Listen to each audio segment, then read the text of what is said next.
여야는 이 통일교 의혹을 규명하기 위해서 특검을 하자는 데는 어제 합의를 했습니다. 하지만 추천권을 두고는 아직 정의가 안 된 분위기죠. 들어보시죠.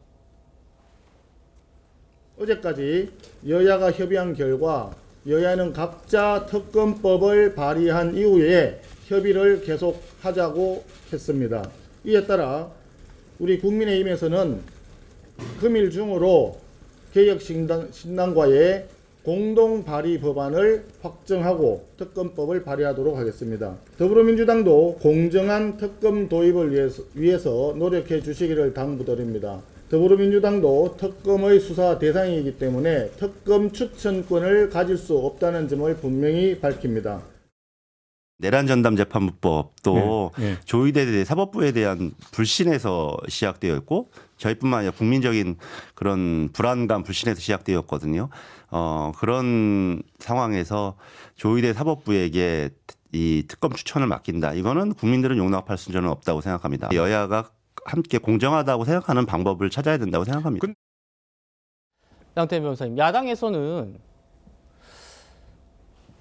이 여야가 한 명씩 추천하자는 거 민주당 주장이에요.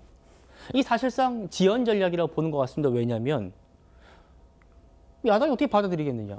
아니 민주당의 지금 전재수 의원을 비롯한 다수의 뭐 대통령 측근까지 거론되고 있는 상황에서 여당이 추천한다는 거 이거 지금 안 하겠다는 거 아니냐라고 보는 것 같은데요. 근데 사실 뭐 일리 있는 지적이라 생각을 하고요. 근데 한편으로는 지금 국민의힘 측 인사들도 여러 지금 거론되고 있기 때문에 그렇죠. 사실 이거는 뭐 민주당이 추천권을 다 가는 것도 문제가 있고 그렇다고 뭐 국민의힘이 다 가는 것도 문제가 있다고 생각을 합니다. 네. 그래서 사실 이거는 뭐 결국 이제 합의를 통해서 결정이 돼야 될 문제긴 하지만 저는 이거에 대한 일례로 과거 이제 드루킹 특검 때를 한번 청구해보면 어떨까 생각을 합니다. 그때는 이제 대한변호사협회에서 4명을 추천을 했고 그래서 이제 여야 교섭단체가 합의로 이제 2명을 추려서 2명 중에서 그 대통령이 1명을 결정하는 방식이었거든요.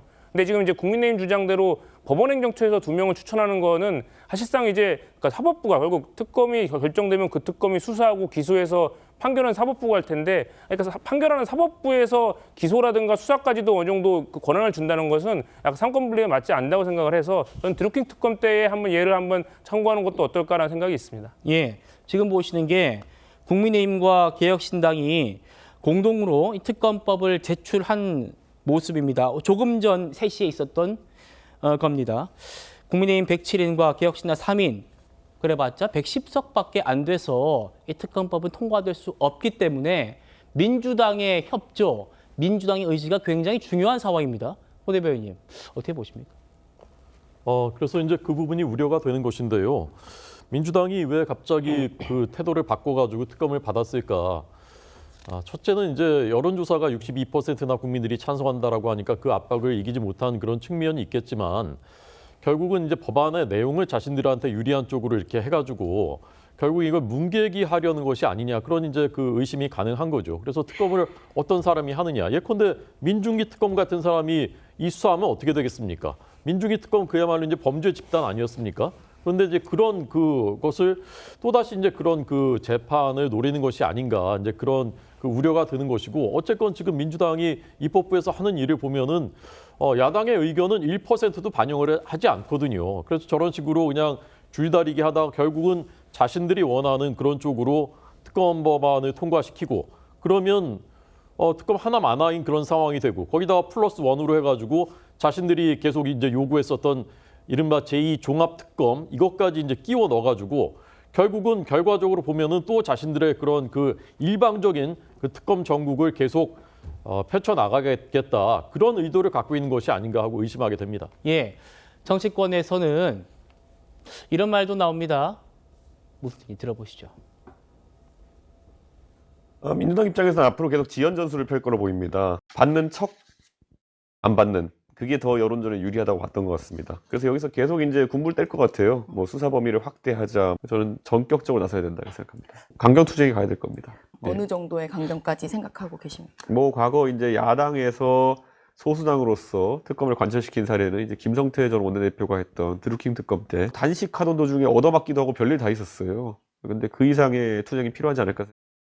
뭐 얼마든지 꼬리 자르게 할 수 있는 거다. 통일교 특검을 받지 않고 그걸 관철한다는 게 또 어떤 역풍이 불지 그것도 조금 걱정을 했을 거고 또 지금 압도적 다수기 때문에 시위를 끌어가지고 국민의힘과 개혁신당이 단일 안을 확정해버리면 어쨌든 그게 증거가 되잖아요. 그 전에 개입을 해서 압도적 다수의 힘으로 마음대로 요리를 할 수 있으니까 물타기도 할 수 있고 뭐 정안되면은 대장동 항소 포기 국정조사처럼 뭉갤 수도 있는 거고.